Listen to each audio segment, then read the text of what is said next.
Kunja Bihari.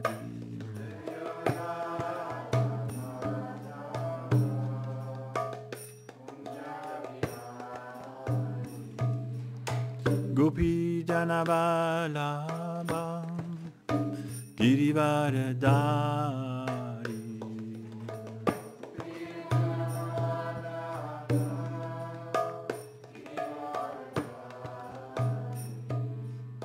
Gopi Janavalabha Girivardhari.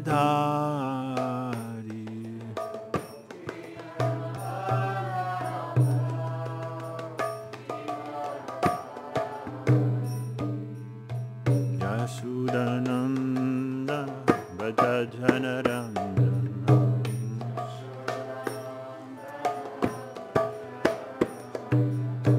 Yasudanandana Vajajanarandana. Yamuna Tira Vanachari.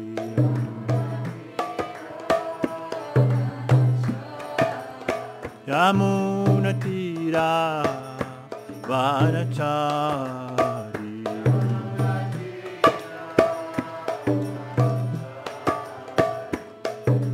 Jaya Radha Madhava Kunja Bihari.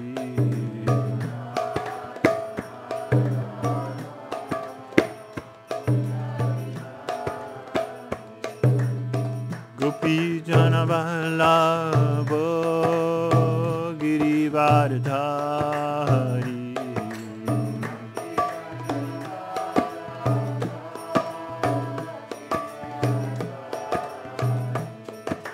Gopi Janavalabha Girivardhari.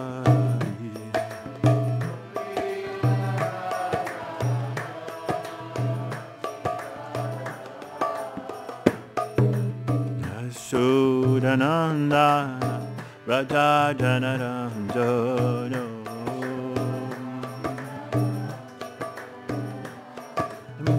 Yamuna Tira Vanachari.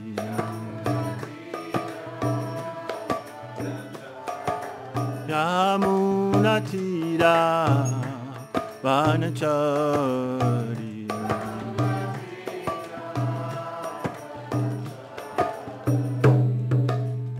Radha Madhava Kunja Bihari.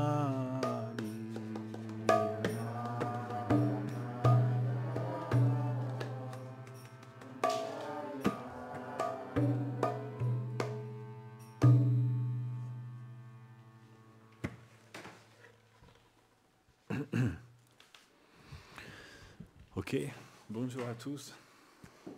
Merci d'être venus aujourd'hui, malgré le confinement. Ça fait 1 an maintenant qu'on est confiné. Hein. Mais enfin bon, on ne va pas rentrer dans le...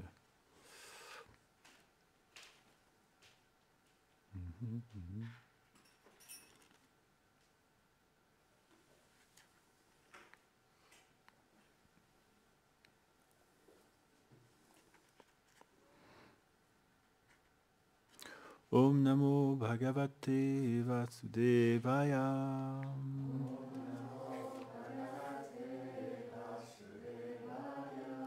Om Namo Bhagavate Vasudevaya.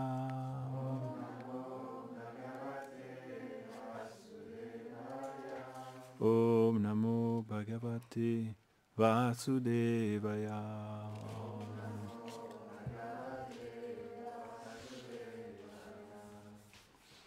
Nous allons lire un verset de la Bhagavad Gita, le 18e chapitre. C'est la fin de la Bhagavad Gita. La fin. Dernière. Krishna fait les derniers. Comment on peut dire? Résumé. Il revient sur les points importants de la Bhagavad Gita. Verset numéro 55. Verset très célèbre. Bhaktyamam abhijanati Yavan yaschasmi tadvatam tatomam tadvatu gyedva vishate tad anantaram. Traduction. C'est seulement par la dévotion qu'une personne peut connaître la vérité de mes gloires et de ma forme. Elle entre alors à travers cette vérité dans mes divertissements éternels par la puissance de la pure dévotion. Commentaire. Le Seigneur Krishna, son nom, sa forme, ses attributs et ses divertissements se trouvent tous au-delà des trois influences de l'énergie matérielle. Sa nature est donc purement spirituelle et absolue. Ainsi, tant qu'un dévot n'est pas libéré des influences des trois modes, il demeure voilé par eux et ne peut entrer véritablement en contact avec Krishna et sa demeure éternelle. C'est la raison pour laquelle le verset précédent mentionnait le point suivant. Une fois atteint le stade de Brahma-Bhuta, c'est-à-dire situé au-delà des influences de l'énergie matérielle, l'âme peut, par la grâce du Seigneur,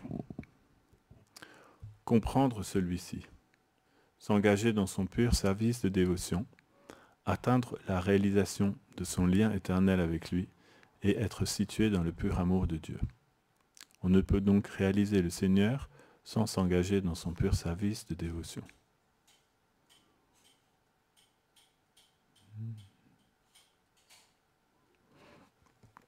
Om Agyanati Mirandasya Ganam Janam Shalakaya Chakshurun Militamina Tasmai Shri Gurave Namah Shri Chaitanya Manobhistam Stapitam Yena Bhutale Swayam Rupa Kadamahyam Dadati Sapadantikam Namo Mahavadanyaya Krishna Prema Pradayate Krishnaya Krishna Chaitanya Namne Goradvishe Namaha Shri Krishna Chaitanya Prabhu Nityananda Shri Advaita Gadadhara Srivasadi Gaura Bhaktavrindam Hare Krishna Krishna Krishna Hare Hare Hare Rama Rama Rama Hare Hare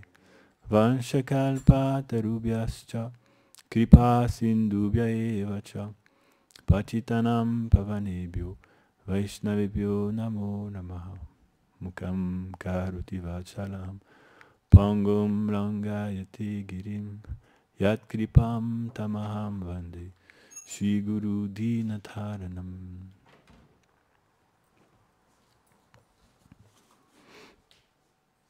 Krishna dit Bhaktyamam Abhijanati. Par la dévotion, simple, par la dévotion, il ne dit pas ce qu'il dit seulement. Il dit par la dévotion, une personne peut me connaître. Yavan ya chasmi tadvata. Tadvata, ça veut dire elle peut me connaître tel que je suis. Parce que tout le monde connaît Dieu un petit peu. Chacun connaît Dieu à sa manière, non? Chacun se fait, on va pouvoir dire, sa petite histoire avec Dieu. Il y a beaucoup de gens qui croient en Dieu, non? Sur la planète, beaucoup de gens. Et chacun a un peu sa relation avec Krishna, différentes manières. Parce que Krishna, il est infiniment miséricordieux et libéral et magnanime. Peu importe comment on l'approche, il est réciproque quand même avec nous. Même si on l'approche vraiment n'importe comment, Krishna, il est réciproque quand même. Parce que c'est son désir profond, c'est de rétablir une connexion avec nous. Donc, il est là et il attend qu'on fasse un pas vers lui, ou deux pas vers lui, trois pas. Il attend toujours. Donc, dès qu'une personne commence à se tourner un petit peu vers Krishna, Krishna est réciproque. Parce qu'il attendait déjà ça depuis si longtemps. Même si elle fait d'une manière un petit peu étrange, Krishna est réciproque quand même. Il y a une qualité en Krishna, on appelle Adoshadarshi. C'est pour ça qu'on appelle aussi Krishna Janardana. Janardana, ça veut dire celui qui ne regarde pas les mauvaises choses, il regarde que les bonnes choses. C'est une qualité très importante que nous devons apprendre nous aussi à développer. Janardana. On ne doit pas regarder les mauvaises choses chez les gens, il y aura toujours des mauvaises choses. On doit apprendre à faire abstraction des mauvaises choses qu'il peut y avoir chez quelqu'un et essayer de regarder plutôt les bonnes choses. Parce que comme ça, au moins, on verra tout le temps des bonnes choses. Sinon, on verra tout le temps des mauvaises choses. Et c'est dur de voir tout le temps des mauvaises choses. Hier, je traduisais l'histoire de Yudhishthir et Duryodhana. Vous connaissez l'histoire de Yudhishthir et Duryodhana. Un jour, Dronacharya, il avait fait venir Yudhishthir et Duryodhana, qui étaient les deux princes, entre guillemets, hein, parce qu'il y en a un des deux qui n'est pas vraiment un prince, mais les deux héritiers, on va dire, de Hastinapur. Et il a demandé à Duryodhana, va te promener dans la ville et trouve quelqu'un qui soit supérieur à toi et ramène-le-moi. Et il a dit, toi Yudhishthir, va te promener dans la ville aussi et trouve quelqu'un qui soit inférieur à toi. Et ramène-le-moi. Et Yudhishthir et Duryodhana sont partis. Et Dronacharya, il est retourné dans ses appartements. Et à la fin de la journée, Duryodhana est revenu. Il a dit, oh maître, j'ai cherché toute la journée, mais j'ai trouvé personne qui était supérieur à moi. Parce que chaque personne que je regardais, au bout d'un moment, je me rendais compte que cette personne avait certains défauts que je n'avais pas. Et donc, je n'ai pas réussi à trouver, pardonne-moi. Il a dit, ok, ça va, rentre chez toi maintenant. Et un peu plus tard, au moment donné où le soleil allait se coucher, Yudhishthir est arrivé à son tour. Il a dit, oh maître, pardonne-moi, je n'ai pas réussi à trouver quelqu'un qui était inférieur à moi. J'ai regardé toute la journée, j'ai vraiment cherché, parce que c'était ton instruction, donc il fallait vraiment que je trouve. Et plusieurs fois, j'ai cru que j'avais trouvé des personnes qui étaient inférieures à moi, mais en m'approchant d'elles, finalement, j'ai réalisé que ces personnes, elles avaient une certaine qualité que je n'avais pas. Donc, je suis venu te faire part de mon échec. Il n'avait pas réussi. Et Dronacharya lui dit, ça va, maintenant rentre chez toi. Et là, Dronacharya a compris. Ce qu'il savait déjà au fond de lui-même. Hein. Il a compris Duryodhana est trop fier pour devenir un roi. Et sa fierté, en fait que ce sera lui qui sera la cause de la destruction de toute sa dynastie. Mais Maharaj Yudhishthir, lui, il est l'humilité personnifiée. Pendant une journée entière, il n'a pas réussi à trouver une personne inférieure à lui parce qu'il voit des qualités chez tous les êtres. Il voit toujours que des qualités chez tous les êtres. Et il pense que lui, il n'a aucune qualité. Il dit, ça, c'est les symptômes d'un grand roi. Cette personne-là est digne de pouvoir gouverner le monde. C'était la réalisation de Dronacharya. Et cette nature-là vient de Krishna, Janardana. Parce que Maharaj Yudhishthir était très proche de Krishna, il avait développé cette même qualité. Très très proche de Krishna, Maharaj Yudhishthir. Vous pouvez même dire à Krishna, s'il te plaît, tu ne veux pas aller porter un message pour moi à telle personne. Krishna prenait la lettre de Yudhishthir et il allait porter à quelqu'un d'autre. Donc très proche de Krishna. En fait, est proche de Krishna ceux qui ont développé les mêmes attitudes que Krishna. Plus on développe l'attitude de Krishna, plus on est proche de Krishna. Ce n'est pas géographique, la proximité. C'est même pas non plus, comment on peut dire, familial. Au niveau familial, il était proche de Krishna, mais Kamsa aussi était proche de Krishna au niveau familial. Et pourtant, Kamsa était très loin de Krishna. Et des fois, des personnes peuvent être très loin, mais très proches aussi, si s'ils ont le même état d'esprit. C'est ça, la proximité entre deux personnes, c'est pas la proximité géographique, c'est la proximité d'état d'esprit. Et Maharaj Yudhishthira était très imprégné par le sentiment de Krishna. Donc Krishna est Janardhan. Et c'est une qualité très importante à développer en nous. Apprendre à voir juste les bonnes qualités chez quelqu'un. Parce que dans le monde où on vit, il y aura toujours les deux. On verra toujours des qualités et des défauts chez les gens. C'est très rare les gens qui n'ont aucun défaut, non? Très très rare. Vous en avez déjà vu des gens qui n'ont aucun défaut? C'est très très rare. Ça existe, mais c'est très très rare.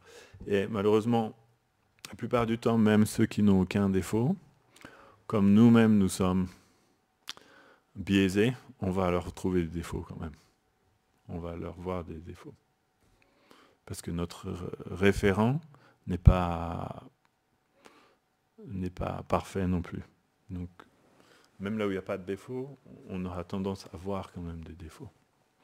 Parce que malheureusement, on est plus proche de Duryodhana que de Yudhishthira. Cette tendance de Duryodhana est là dans notre cœur, non?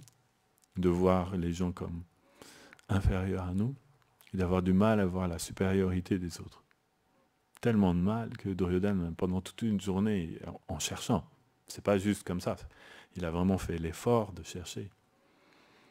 Parce que quand Dronacharya demande quelque chose, Dronacharya, c'était pas un rigolo, Dronacharya, hein, c'était quand même le maître d'armes de la famille royale. Hein. C'était un combattant très puissant. S'il vous demande quelque chose, vous avez intérêt à le faire. On ne joue pas avec Dronacharya. C'est pas qu'il a été s'asseoir chez lui puis s'est dit, oh, quelle réponse je vais trouver pour lui donner ce soir. Voilà. Il savait que s'il allait faire ça, Dronacharya serait. Donc il a vraiment cherché toute la journée, Duryodhana, il a trouvé personne qui était supérieur à lui. Mais Krishna est l'inverse. Krishna, il voit tout le monde comme étant supérieur à lui. C'est pour ça qu'il est Krishna.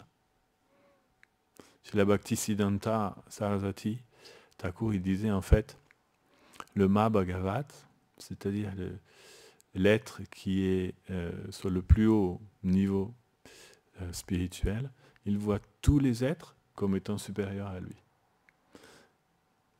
Et parce qu'il a cette qualité, alors il peut enseigner le monde entier. Il peut devenir un maître pour le monde entier. Sans avoir cette qualité-là, on ne peut pas guider qui que ce soit. Parce qu'obligatoirement, on va se tromper. Parce que la réalité est située à ce niveau-là. Comme Gurudev expliquait hier, non, à Vraj, ils ont tous cette qualité d'apprécier les autres et de penser toujours que les autres vont faire un meilleur service qu'eux. Donc dès qu'il y a la possibilité, s'ils peuvent laisser leur service pour les autres, ils sont très contents. Ils vont dire, oh, cette personne va faire un très bon service, ça va plaire à Krishna, je m'efface. Il expliquait ça, non? Par rapport à, comment elle s'appelle, Putana. Quand Rohini et Yashoda ont vu Putana arriver, ils ont dit, ah, elle a l'air si belle. On n'a qu'à la laisser aller bercer Krishna, non? Elles ne sont pas dit, quittez-toi. Nous, on habite ici quand même, c'est nous qui sommes les doyens. Elles ont vu une personne qu'elles ne connaissaient pas du tout, mais elles se sont dit, cette personne a des qualités, elle peut servir Krishna. Et elles se sont effacées, elles l'ont laissé passer devant elle pour faire quelque chose pour Krishna. Telle est la nature de Krishna et donc telle est la nature des Vaishnavas. Krishna et les Vaishnavas ont les mêmes qualités. Les acharyas nous expliquent qu'en fait, les Vaishnavas développent toutes les qualités qu'ils ont au contact de Krishna. Krishna, lui, explique l'inverse. Krishna explique que toutes les qualités qu'il a, il les a obtenues au contact des Vaishnavas. Il y a un très beau verset dans peut-être le 3e chant, où Krishna dit, tout le monde dit que la poussière de mes pieds purifie les 3 mondes. Il dit, mais en fait, ce qu'ils ne savent pas, c'est d'où j'ai obtenu cette puissance que la poussière de mes pieds purifie les trois mondes. J'ai obtenu cette puissance-là en servant les pieds de mes dévots. En servant mes dévots, c'est comme ça que la poussière de mes pieds purifie les trois mondes. Krishna renverse toute la situation. Il est comme ça, c'est sa nature, non? Même nature que Yudhishthira.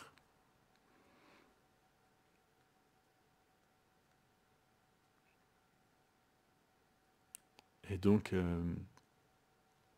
Krishna est prêt à réciproquer avec n'importe qui selon la manière dont on l'approche. Et c'est ça qu'on appelle Bhaktya. Bhaktya mam abhijanati. Seul par la dévotion, une personne peut me connaître. Bhaktya, ce qu'on appelle Bhakti, c'est un sentiment. Si on disait qu'est-ce que veut dire Bhakti, Bhakti veut dire la dévotion. Okay. Ça veut dire quoi la dévotion? Parce que moi, avant de dire la Bhagavad Gita de Prabhupada, j'avais jamais lu le mot dévotion, seulement dans un livre, Molière. C'était quoi? Tartuffe, c'est ça? Tartuffe de Molière. Il y avait le dévot. Il y avait le dévot. La maîtresse nous avait expliqué, dévot, ça veut dire celui qui fait un petit peu semblant d'être religieux, un petit peu pompeux. C'était ça dans Tartuffe, non? Il était celui qui il voulait faire voir à tous les autres qu'il était très croyant, très religieux, et tout ça. Pour moi, je n'avais jamais vu dans toute ma vie le mot dévot. Donc dévotion, dévot, qu'est-ce que ça veut dire? Ça vient du mot dévoué. Dévoué, on connaît un peu plus, c'est un peu plus employé. Dévoué, ça veut dire celui qui se donne pour une cause. Il est dévoué à cette cause, non? C'est une expression française quand même assez... On utilise aussi au Québec, dévoué à cette cause, être dévoué à cette cause. Se vouer à quelque chose, se dévouer à quelque chose, encore plus. Donc ça, on comprend. Le mot dévotion vient de là. Le fait de se donner pour quelque chose. Ça, c'est la dévotion. Bhakti. Donc c'est un sentiment. C'est un sentiment de vouloir se donner soi-même pour quelque chose qui n'est pas dans notre intérêt. Sinon, on appelle ça karma. Karma, ça veut dire agir pour quelque chose qui est dans notre intérêt. On a envie d'obtenir ça, donc on va faire ça parce qu'on sait qu'en faisant ça, on va pouvoir obtenir ça, donc on agit de cette manière-là. Mais bhakti veut dire agir pour quelque chose qui n'est pas dans notre intérêt. Et c'est un sentiment, bhaktyamam abhijanati. C'est le sentiment que nous devons bien comprendre, bien étudier. Bhaktyamam abhijanati. Il dit parce que par ce sentiment, Krishna dit, on peut me connaître, tel que je suis véritablement. Tel que Krishna est, ça veut dire tadvata, ça veut dire tel qu'il est à l'intérieur de son cœur. Parce qu'il y a à différents niveaux d'une personne. Il y a déjà ce qu'on voit de la personne. La première fois qu'on voit une personne, on voit son aspect physique, non? Il est grand, il est petit, il est noir, il est blanc. Il sent bon, il sent mauvais. Il est en colère, il a l'air joyeux. Ça, c'est l'aspect extérieur. Quoique, colère, joyeux, mais on voit son corps. On voit son corps. Ensuite, si on connaît un petit peu plus cette personne, on va pouvoir voir son humeur. Son humeur. Et si on veut vraiment bien connaître cette personne, il va falloir comprendre son cœur. Qu'est-ce que cette personne pense, qu'est-ce qu'elle ressent, qu'est-ce qui lui est cher. C'est ça que Krishna veut dire tadvata. Pour me connaître véritablement, il faut m'approcher avec ce sentiment de bhakti, de dévotion. Quelle est la définition de la dévotion? Vous connaissez la définition de la dévotion en sanskrit? Vous ne connaissez pas la définition de la dévotion?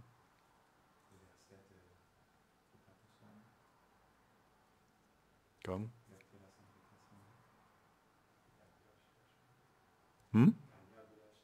Anya Bilashita Sunyam, Gyana, Karma Dhyanamrita. C'est une dévotion. C'est une définition de la dévotion. Anukulyena Krishnanu Shilanam Bhaktirutam.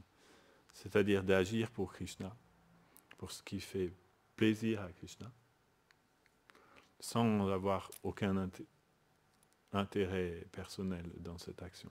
On appelle ça Bhakti Uttama, le plus haut niveau de dévotion. Bhakti Uttama. Et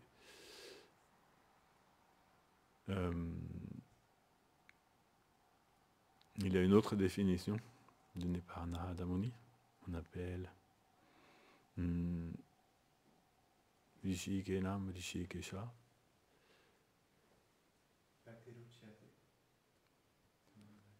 Comment on dit ça? Sarvopadi vinir muktam tat paridvena nirvanam. Rishikena Rishikesha sevanam bhaktir uchyate. Le fait d'engager ses sens ou d'agir pour le service de celui qui contrôle tous les sens s'appelle la dévotion. Donc c'est cet acte de se donner pour quelqu'un d'autre, la dévotion. Lui est comme ça aussi. Krishna est comme ça aussi. Mais il faut entrer dans son jeu, dans sa dynamique pour pouvoir s'approcher de lui. Parce que dans le royaume de Krishna, personne ne prend rien. Tout le monde donne simplement. Donc plus on apprend à donner, plus on se rapproche de Krishna. Il faut apprendre à donner beaucoup parce que Krishna, lui, il n'y a personne qui est capable de donner autant que Krishna. À part ceux qui sont très très très proches de Krishna, ils peuvent donner autant que Krishna. Bhaktyamam Abhijan. Et Vrindavan Das Thakur a donné une autre définition de Bhakti. Bhakti Yoga, Bhakti Yoga, Bhakti Yoga Sar. Bhakti He Krishnanam Smarana Krandana. La dévotion veut dire Krishnanam. Comprenez? Krishnanam, le nom de Krishna. Smarana. Smarana veut dire se souvenir. Smaranam. Oui, Swavanam Kirtanam Vishnu Smaranam. Smaranam, ça veut dire se souvenir. Krishnanam Smarana Krandana. Krandana veut dire pleurer. Et Srila Bhaktisiddhanta aimait beaucoup cette définition. Il disait, la dévotion veut dire pleurer en chantant le nom de Krishna. C'est ça qu'on appelle, quelqu'un qui a de la dévotion, quand il chante le nom de Krishna, il pleure. C'est le symptôme de la dévotion selon Vrindavan Das Thakur, c'est-à-dire Vyasadeva. Vrindavan Das Thakur et Vyasadeva. Il est Krishna. Bhakti He Krishnanam Smarana Krandana. La dévotion n'est pas quelque chose qu'on peut imiter, c'est un sentiment. Et ce sentiment fait que une personne, pourquoi elle pleure? Pourquoi il dit Krishnanam Smarana Krandam? Pourquoi il pleure quand il chante le nom de Krishna?